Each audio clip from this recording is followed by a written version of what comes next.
Okay, we're going to begin looking at something called the balancing of chemical equations. And in order to do that, we're going to first take a little bit of a review of some of the numbers and formats that we use when dealing with equations. So there are basically three different places where we find numbers in the expressions of chemical compounds and things. For instance, we may see something like sodium with a 2 hanging down here, and then we could have an SO4 like this, sulfate. And what we're going to see today is that sometimes we have numbers out front, big numbers like this. We also have seen situations where we have something like, magnesium, and there's a little 2+ number up here. So there are three places where we find numbers. We find them up here in the top right. We find them down below, dangling on the right-hand side, like the 4 and the 2 right here. And now we're going to see that we also find them sort of out front of the symbols, like this big 3 that I drew over here. So what we want to do is we want to make sure we understand what each of these numbers is for and what they represent. So remember that this number up here in the top right is what we call the charge. And it's a number that represents something very important and something we often forget. We jump into chemistry, we learn the basics, then we learn all the shortcuts and annotations, and then we forget the basics. So let's just remember for a second what this 2+ actually means. It means that a magnesium atom has a particular atomic structure or shape. And that atomic structure or shape can tell us things like how many protons, neutrons, and electrons it has. So if we look at, say, magnesium, it happens to be number 12. So I'm going to get a smaller line. It has 12 positive protons inside of its nucleus. And it would also have 12 electrons. And they would be situated here in the first orbit, 2, and then 8 as we begin to fill the p orbitals and the s's in the second level. And then there would be another 2 up here in the third level. And we notice that this number of electrons, if you count them up, there's 12 of them. And they match precisely the 12 protons, which means that there's no overall charge on this atom. It has the same number of negative electrons as it has positive protons.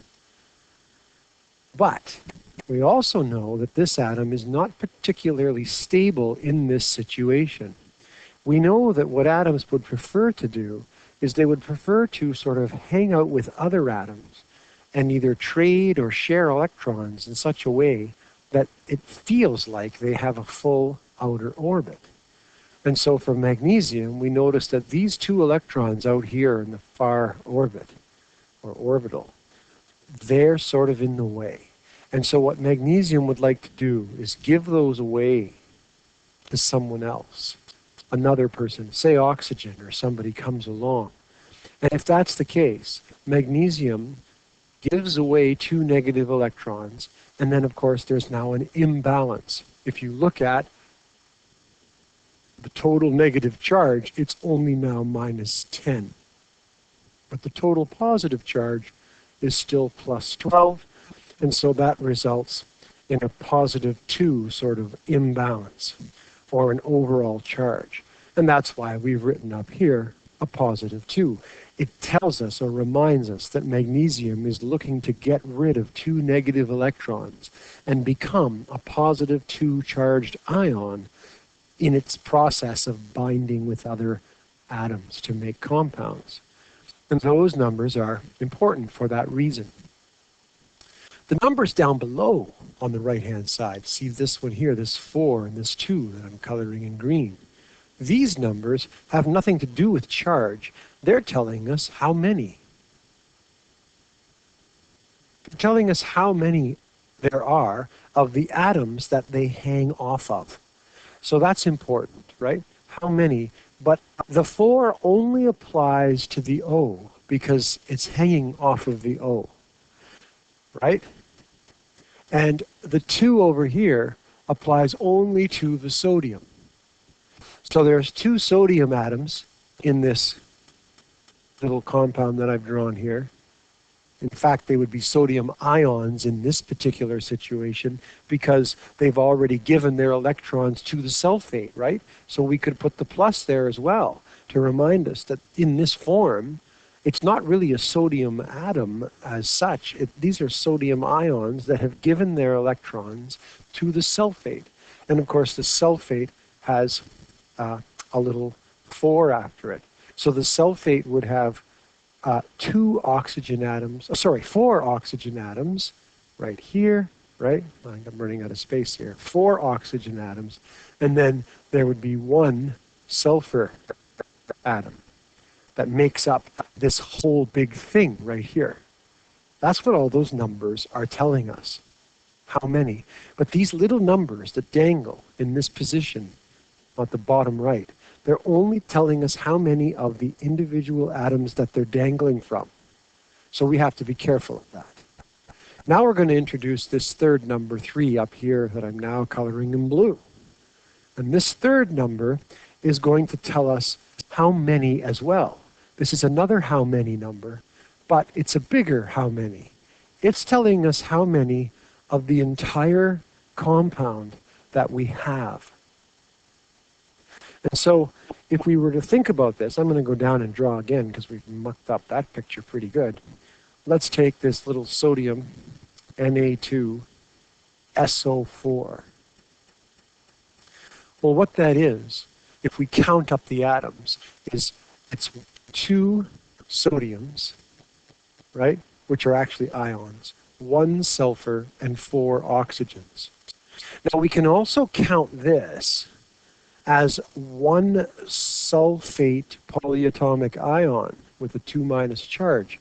We can also group those together. So there are times when we want to break it apart and count the individual atoms, but there will be times, as we'll see later, where we can just kind of think of it as one big happy family, the polyatomic ion of sulfate. Now, if I were to put a number 3 here, what that would effectively do is it would multiply everything inside here, everything that follows it, by 3. So that would mean that there would be a total of 6 sodium ions, right? And then there'd be a total of 3 sulfurs. 3 times 3, well, let me fix that. 3 times 3 would become 3. 3 times 1, I mean. 3 times 1 would be 3. And then down here, we have 3 times 4, so there would actually be 12 oxygens. So let me show you how that would work. Saying there are 3 of these sodium sulfates is like writing sodium sulfate 3 times, right? Like this.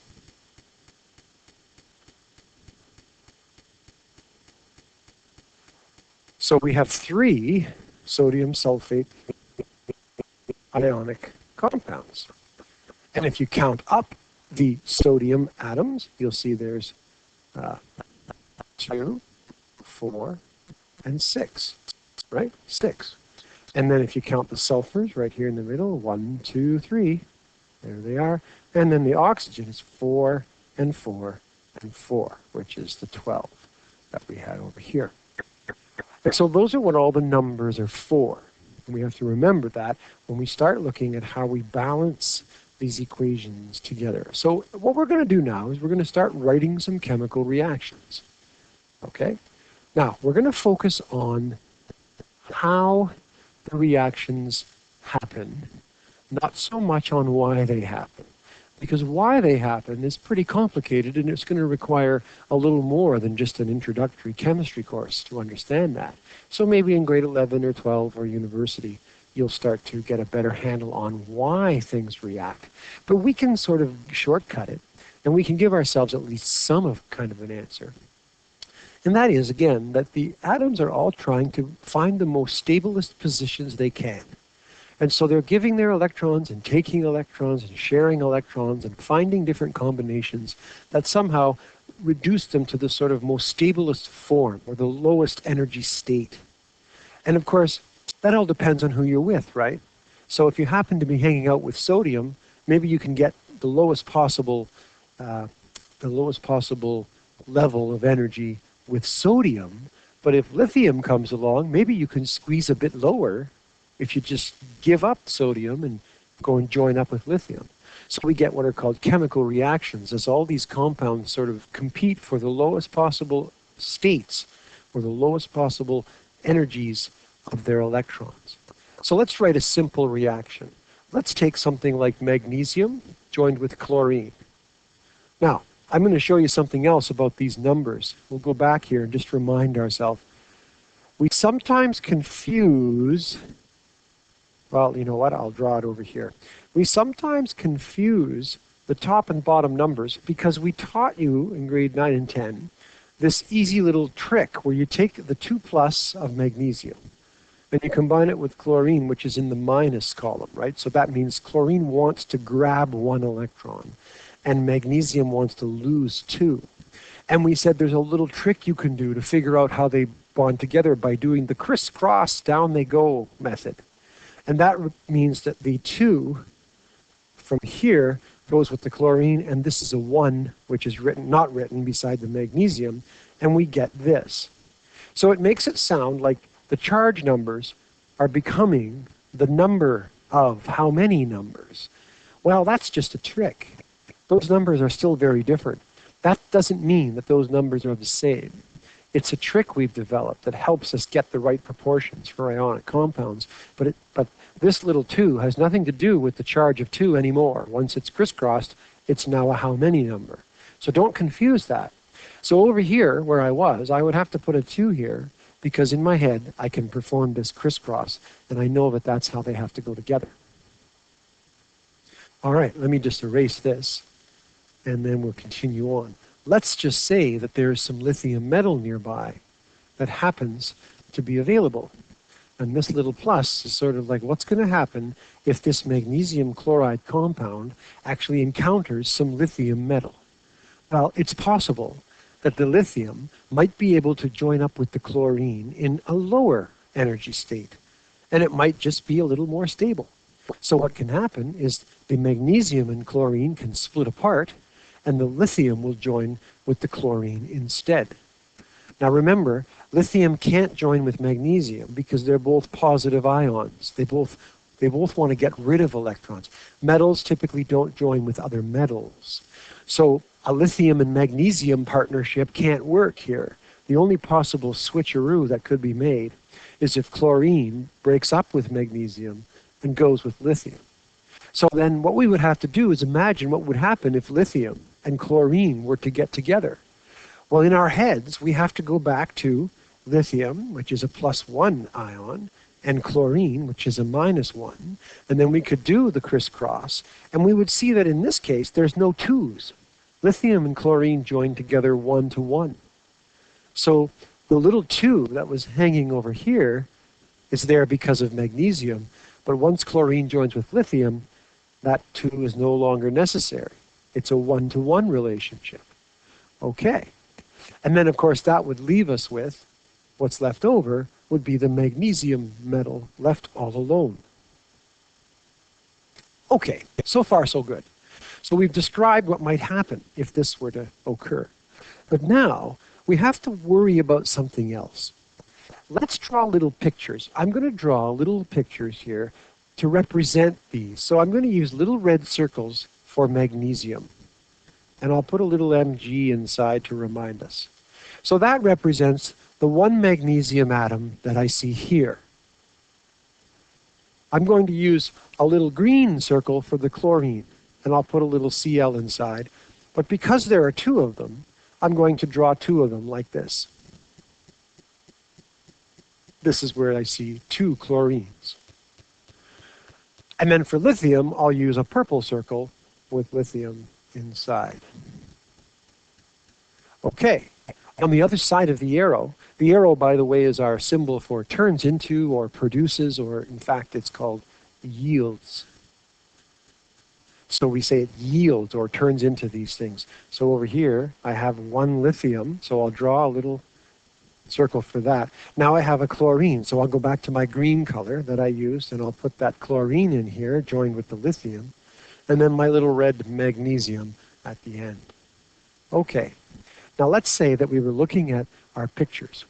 We can draw a little line here, sort of the before and after, right? Anything on the left side of the arrow is what you start with, and anything on the right side is what you end up with. So imagine if these were little Lego blocks, little building blocks that you could pull apart and rebuild into new things. Well, the problem is if you pull these apart on the left side and you build the ones on the right side, you're going to notice something. You're going to have one of these left over. It's not going to be used because you only need one chlorine with the lithium on this side. Well, then what do you do with this block? He's sort of left over and out of the picture. This violates what we call the law of conservation of mass, which is another word for the law of conservation of matter, which is also synonymous with the law of conservation of energy. They all mean the same thing, essentially. You can't have blocks left over.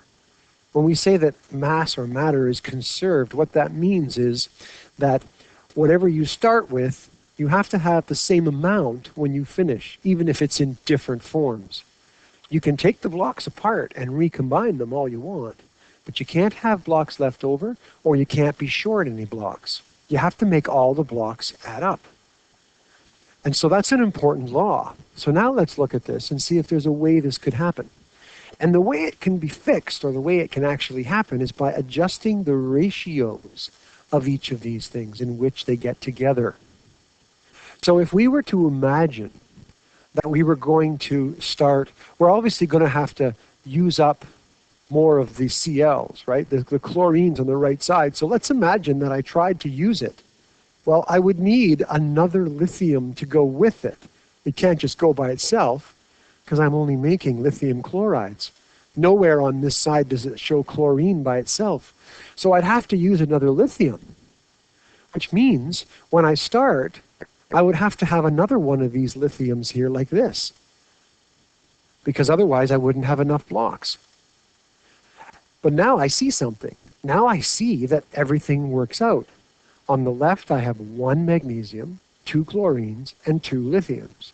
And on the right, I have one magnesium, two chlorines, and two lithiums. But to make it work, to get rid of this idea here of one left over, we can get rid of this because it's not left over anymore. We've used all the blocks. All the blocks on both sides are used, and there's no extras, and I'm not short. But look what we had to do in order to make that happen. I had to use twice as much lithium. I had to use two lithiums instead of one. So what I do is I go to my equation, and since there are two of them, I put a large 2 in front like this. That tells me that I will require 2 lithiums, but I will also have to build over here 2 lithium chlorides. So I will also need to build 2 of these. And now we have a balanced equation with the right ratios. This tells us that if we want to take magnesium chloride and combine it with lithium, you will need twice as much lithium as magnesium chloride. These little numbers here, and of course here there's a 1 that we don't actually write. It shows us it's a ratio, isn't it? It's a 2-to-1 ratio. We will have to have twice as much lithium as we do magnesium chloride. Now when I say twice as much, you might ask, well, how do you measure that? And we'll get to that further on down the road. For now, we won't worry about it. It doesn't actually mean grams of matter. What it means is twice as much in terms of a special kind of chemistry measurement called the mole. And we'll get to that a little bit later. All we want to do now is understand that you need twice as much lithium as magnesium chloride in order for this to happen. And then also, on the other side, you can say that you'll have to make twice as much lithium chloride as you do magnesium, because that's the only way to get the little blocks to work out, to get all the atoms accounted for. So we'll do another example. Okay, let's take, let's take something like this. Let's take iron and then oxygen. So this will be iron Fe. Let's not use that one. My mistake. Let me pick something that's going to be a little bit simpler first, before we get into some of the more complicated ratios. So just to get the idea, let's take a nice simple example here. Let's say we have some nitrogen gas. Okay, so it's two nitrogen atoms stuck together. And let's say they're going to combine with some hydrogen gas, which is two hydrogen atoms stuck together. And they're going to combine to make something called ammonia. Not ammonium, but this ammonia, NH3. Okay? All right. Well, we can draw some little blocks to help us understand. Here I have two, I'm going to use red nitrogen blocks stuck together. And here I have a blue hydrogen block, two of them stuck together. That's on the before side. I'll draw my line. On the after side, here's what I have to build out of these blocks. I have to pull them apart and make an N, which has three H's sort of attached to it. Well, right away I can see there's a problem. I don't have enough H's. If I need to have three H's on the right side, I don't have enough on the left. So we have to figure out what ratio might get us so that it's equal. If I double the H on the left, if I put a 2 here, that won't help because then I'll just have another one of those H2 molecules, but that's 4. And 4, of course, is not going to work because the other side has 3. That would leave 1 left over. So I have to think again. I have to come up with a better way of figuring it out. So I think and I think and I think, and then I realize that if I try doing 3 of these, so let's draw the blocks in. That would show 3. There's one H2 plus another H2 and a third H2. So I've built, let's say I get to start with 3 of those. Well, then you can see that the total is 6. There's 6 altogether. So I could build 2 of these, and I would use, right? Let me just draw my 2 of these. H, H, H. I could build another one here, like this, with the N attached. And then you can see I've used up 3 and 3, or 6, of the blue hydrogens. So I don't have any left over anymore. The 3 and the 2, right? You'll notice this 3 times this 2 gives you the 6. So you can kind of shortcut it in your head by just looking at those numbers and multiplying. And then this 2 times this 3 for the H's gives you 6. So you can look at those numbers and figure that out. Okay, now, what about the N's? Well, you can already see that the N's kind of fixed themselves, didn't they? I have 2 of them over here on this side, on the left, that I'm going to start with, and I can easily put 1 here and 1 there, and there's 2, and I can easily make those blocks work. And so now, if I start with 1 N2 molecule and 3 H2 molecules, I can make 2 NH3s without having any leftover blocks or leftover atoms, or I'm not short any. So you play the game of figuring out the ratios that will make it work. Let's do another. And again, we'll try to keep it relatively simple at first, and then we'll get into some of the more complicated ones. All right.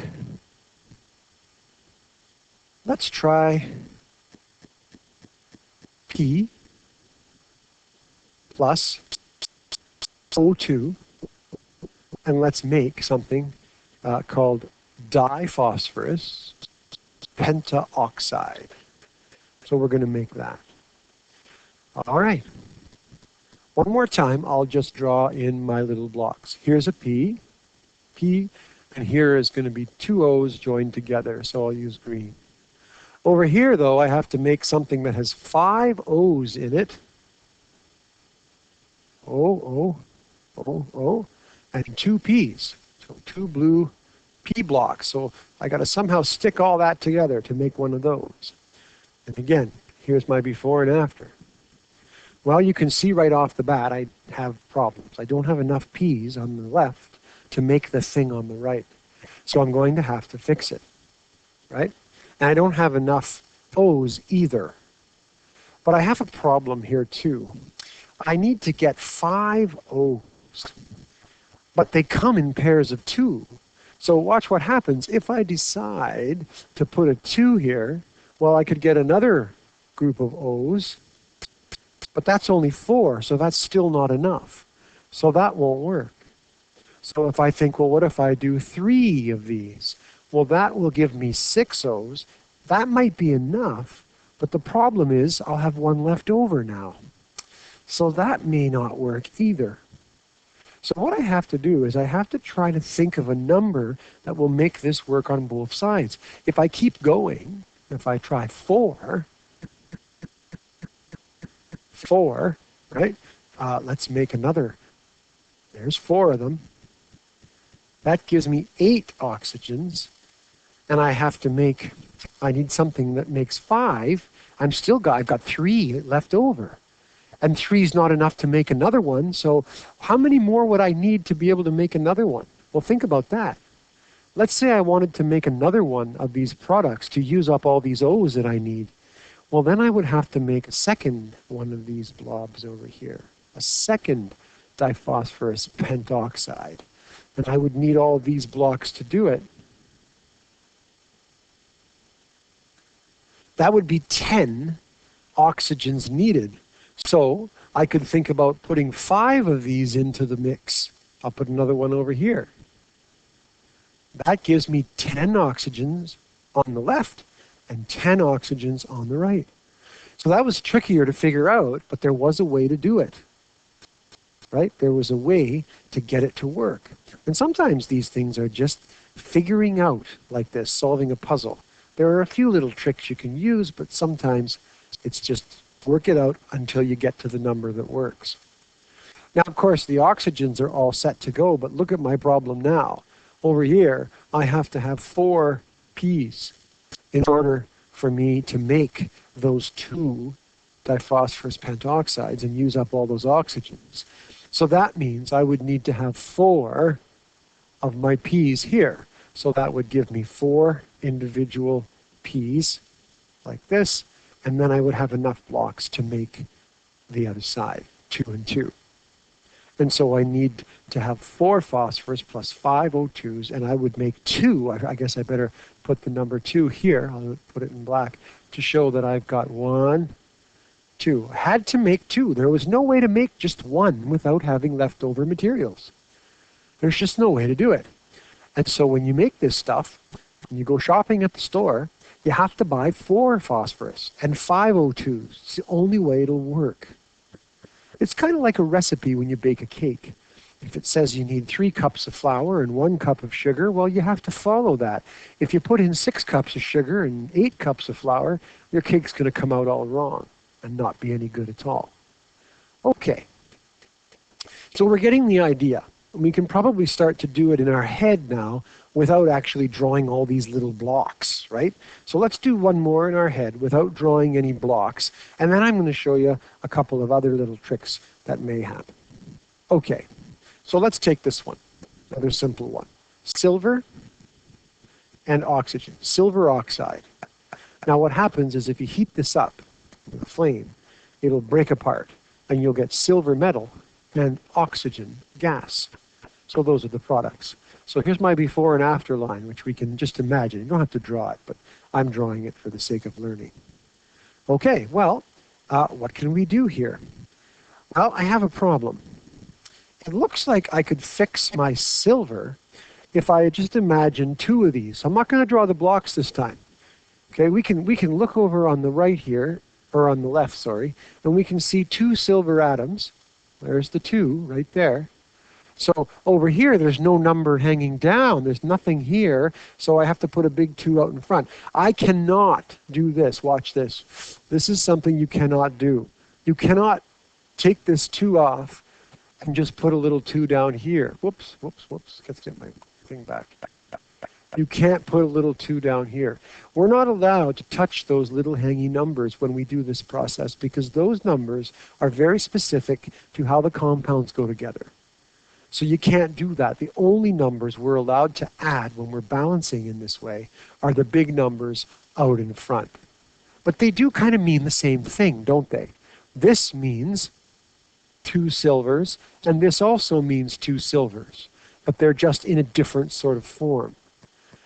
On this side, it's 2 silver ions joined to oxygen, and here it's just silver metal, 2 atoms of silver hanging out together.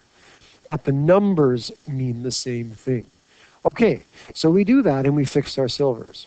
But now we have a problem with the O's. Over here I have only 1 O, and over here I need to have 2 O's. So I need to figure that out. Well, there's only really one way I can fix that, and that would be by putting a 2 right here. That would give me 2 O's on this side, and then that would match with the 2 O's over on this side. But in doing so, I've now messed up the silvers. So it's almost like I went backwards. I fixed the O's, and now the silvers are messed up because, look, 2 of these would mean a total of 4 silvers, and I only have 2 over here. But I can fix that by changing this number to a 4. I can just make it 4 silvers, and then that fixes the silvers. So you see how I have 4 silvers on this side? 2 times 2 silvers is 4. 2 oxygens, and everything looks good. So my final, after I've sort of thought it all through,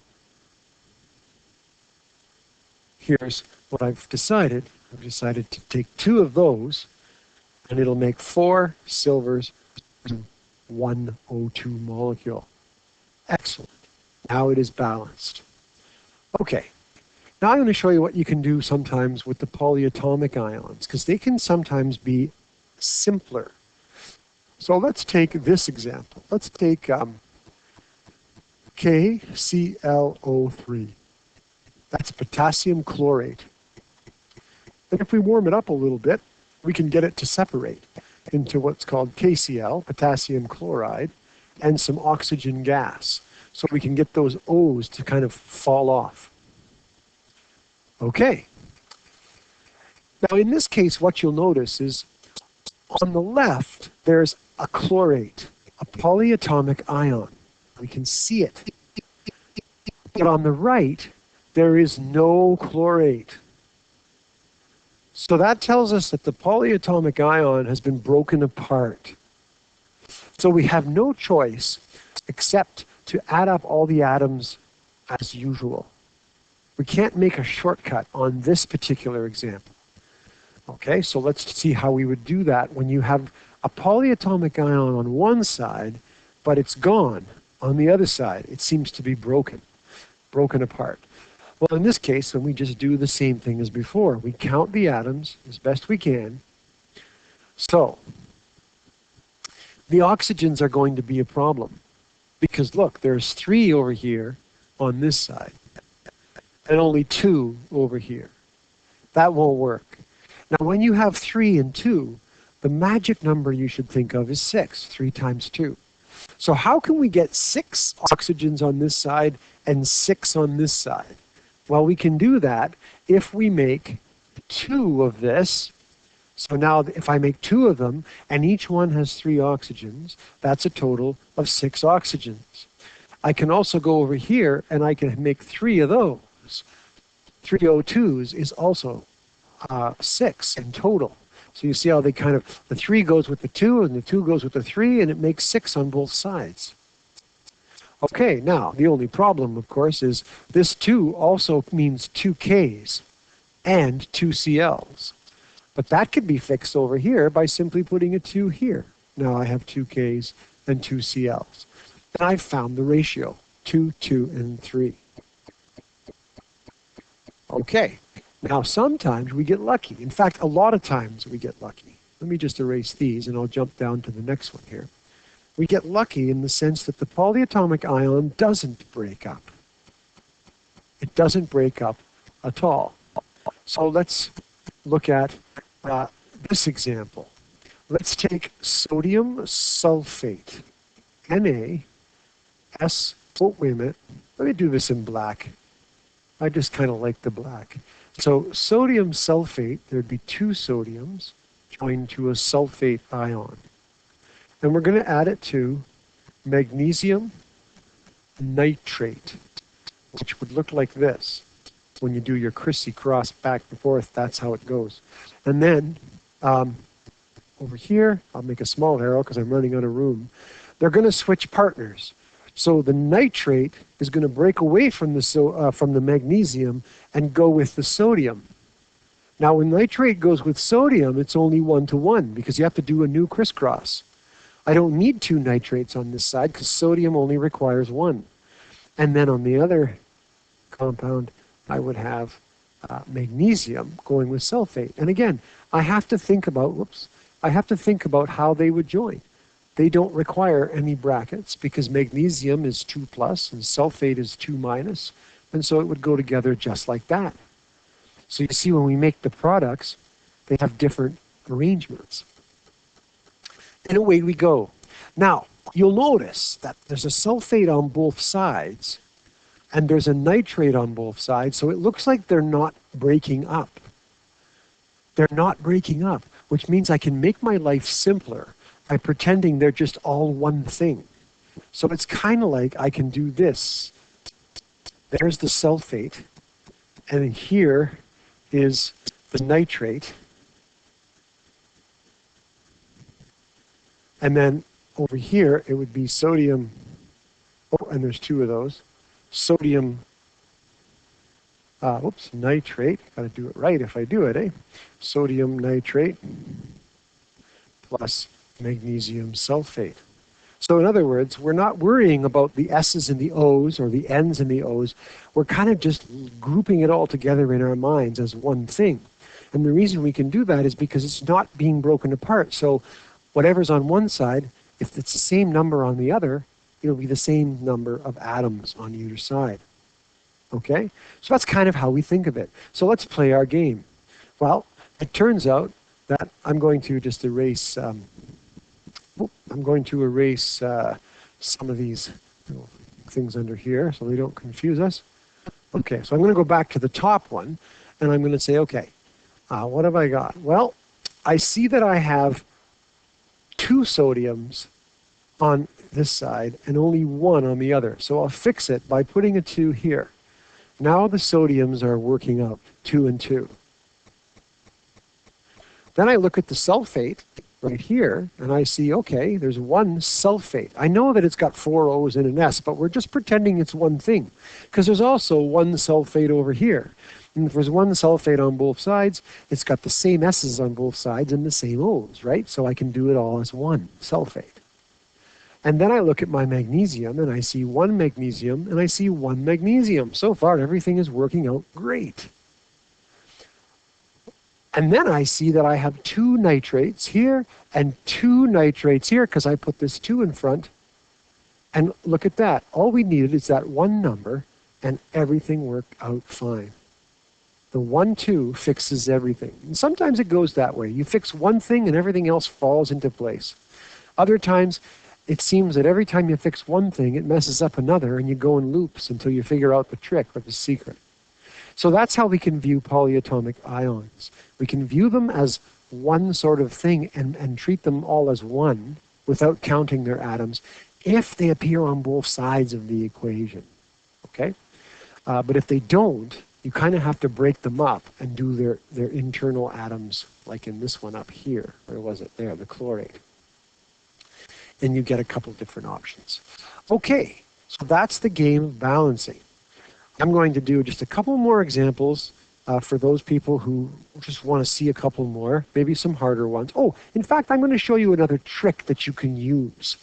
A trick that you can use when things get difficult. So let's try this one.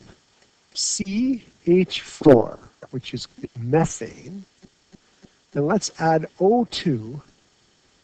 And then we'll produce carbon dioxide and water. This one's a bit tricky because You'll notice on the left, there's only O's in one spot. But on the right, there's O's in two spots. And that can be tricky because if you start changing one, you change the other. And it gets a little bit harder. So let's see how we can just go about doing this one. Okay. My suggestion with these ones is don't do the O until the end. Leave the O for a minute. So let's do the C. Whoops, I'm erasing. I should be drawing. There's one C over here and one C over here, so that looks good. But of course, the H's don't look very good, do they? There's 4 here and only 2 on this side. But if I do this, now I have 4 H's on both sides. So that works out well. Okay, now let's count the O's. Well, now I have to count the O's in 2 different places. I have to count the O's that are, let me erase these. I have to count all the O's that are here plus the O's that are over here. So there's 2 O's on this side and there are 2 O's on this side. That's a total of 4 O's, 4 oxygens, right? That looks like 40, but you know what I mean. That's an O, 4 O's. So if I get 4 O's on this side over here, 4 oxygens, I need 4 on this side, which I can get by putting a 2 here. So that was a little trickier because I had O's on both sides. But now if you check, it'll all add up. There are 4 H's on both sides. There are 4 O's on both sides, 2 here and 2 over here. And then these 4 on this side, and of course 1 C and 1 C. So that one worked out well. Now, one more trick. One more trick up my sleeve. Let's look at what would happen in this reaction. C2H6 plus O2. And let's get carbon dioxide and water.